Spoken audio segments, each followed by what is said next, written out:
The question here, are some pet products, which are sold in thousands of stores, harming and sometimes even killing cats and dogs? Investigative reporter Joel Grover has uncovered some alarming evidence, and tonight he's here with it. Joel. Well, Paul and Colleen, we're talking about these products which are sold in major supermarkets and pet supply stores. They're meant to get rid of fleas and ticks on your pets. But we've been looking closely through government data and have found thousands of reported pet illnesses and deaths that are linked to these kinds of products. Let's face it, for many of us, pets are like members of the family, which is why it would be so devastating if your dog were to suddenly collapse. Twitching, convulsions, seizures. Or if your cat were to drop dead. I felt like it was my fault because I had applied the product. After you used an over-the-counter pet product, which is approved by the U.S. EPA. Do I want to risk my own cats to that? I have 6, and the answer is no. The products we're talking about are popular flea and tick shampoos or drops. They're sold by different companies under different names, but they all contain the same type of pesticide, called pyrethrins, or the synthetic versions known as pyrethroids. These are the same pesticides used in well-known products to kill bugs around your house. Is this completely safe? Yeah. That's what Heidi Wohler of Santa Clarita says they told her when she bought BioSpot flea and tick shampoo for her 2 cats, Hummer and Samson. I read the directions and I followed them thoroughly. But within minutes of applying the shampoo, Heidi says both cats began having seizures, especially Hummer. He's shaking, he can't breathe. Samson was saved by an emergency room vet, but Hummer didn't make it. He died a horrible, violent, fast death. This is not an isolated case. We looked through the EPA's database of reported incidents involving domestic animals from all products containing pyrethrins and pyrethroids.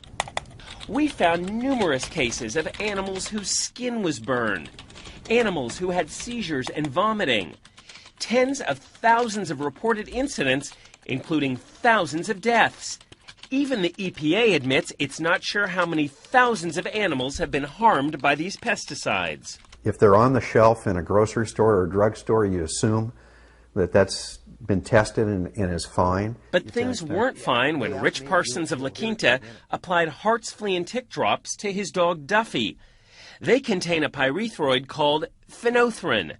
The following day, Duffy was having seizures, and 2 days later he died at this animal hospital. This was not a pleasant death. This was really a devastating loss for us because he just meant the world to us. In fact, there are entire websites where pet owners report illnesses and deaths after using products containing pyrethrin and pyrethroid pesticides.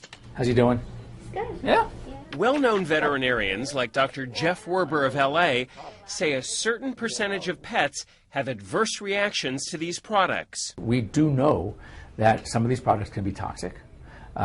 We don't necessarily know to what degree. That's why so many vets and groups like the Humane Society are speaking out against these products. There are absolutely safer alternatives generally across the board. But these companies all insist their products are safe. It's unconscionable. It's unacceptable. When Rich Parsons' dog Duffy died, his vet wrote that it was a reaction to the insecticide in the Hart's drops that contributed to the dog's death. But Hart's brought in its own experts to review the case, and they denied any responsibility, blaming Duffy's death on underlying health problems. He's a perfectly healthy cat. And when Heidi Wohler's cat Hummer died, her vet wrote that based on the cat's symptoms, the pyrethrin in the BioSpot shampoo contributed to Hummer's death.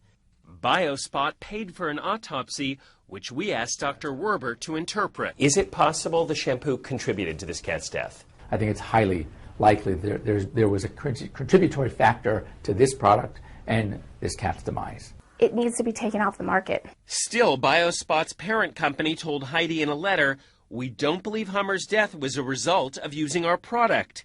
But they never did explain why the cat died. Pets are part of our family, and he trusted me.